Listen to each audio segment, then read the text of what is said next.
Price Lord. வார்த்தையின்படி தான் வாழ்க்கை. எபிரேயர் 1:14 ரட்சிப்பை சுதந்திரிக்க போகிறவர்கள் நிமித்தமாக ஊழியம் செய்யும்படிக்கு அவர்கள் எல்லோரும் அனுப்பப்படும் பணிவிடை ஆவிகளாய் இருக்கிறார்கள் அல்லவா. ஆமென். இந்த நாளில் இதை பார்த்துட்டு இருக்கிற உங்களுக்கு ஒரு பைபிள்லேருந்து அழகான வசனம் என்ன அப்படின்னா, உங்களுக்கு தேவதூர்கள் பணிவிடை செய்யும்படி ஆண்டவரால் அனுப்பப்படுகிறாங்க. நம்ம பைபிளில் எத்தனையோ சம்பவங்களை பார்க்குறோம். அதில் ஒன்று எலியா சோர்ந்து போய் சூறை செடியின் கீழே இருக்கும்போது தேவதூதன் தட்டி எழுப்பி போஜனம் பண்ணும் அப்படின்னு சொல்லி எலியாவுக்கு ஊழியம் செய்கிறார். இயேசு கிறிஸ்து 40 நாள் ஃபாஸ்டிங் முடிச்சதுக்கப்புறம் 2 தேவதூர்கள் இயேசு கிறிஸ்துவுக்கு வந்து ஊழியம் செய்கிறாங்க.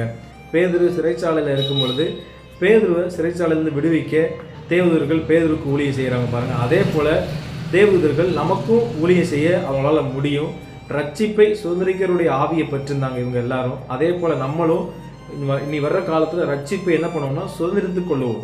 உங்களுக்கு எனக்கும் கண்டிப்பாக தேவதூர்கள் நமக்கு பணிவிடை செய்வாங்க. நீங்கள் வேலை பார்க்குற இடத்துல இருந்தாலும் சரி, நீங்கள் பிரயாணம் பண்ணுற இடத்துல இருந்தாலும் சரி, நீங்கள் ஊழியம் செய்தீங்கன்னா ஊழியம் செய்கிற இடத்துல தேவதூர்கள் உங்களுக்கு ஊழியம் செய்வாங்க. ஊழியத்தில் சோர்ந்து போய் இருக்கீங்களா, தேவதூர்கள் உங்களுக்கு ஊழியம் செய்வாங்க வார்த்தையை அனுப்பி. ஸோ இப்படி நிறையா இருக்குது பாருங்கள். இதை நம்ம எல்லாம் பெற்றுக்கொள்ளலாம், அதை அறிக்கை பண்ணணும், அதை நம்ம ஆசைப்படணும் பாருங்கள். கண்டிப்பாக நம்ம வாழ்க்கையிலும் தேவதூர்களுடைய ஊழியம் நடக்கும். Amen. God bless you. Amen.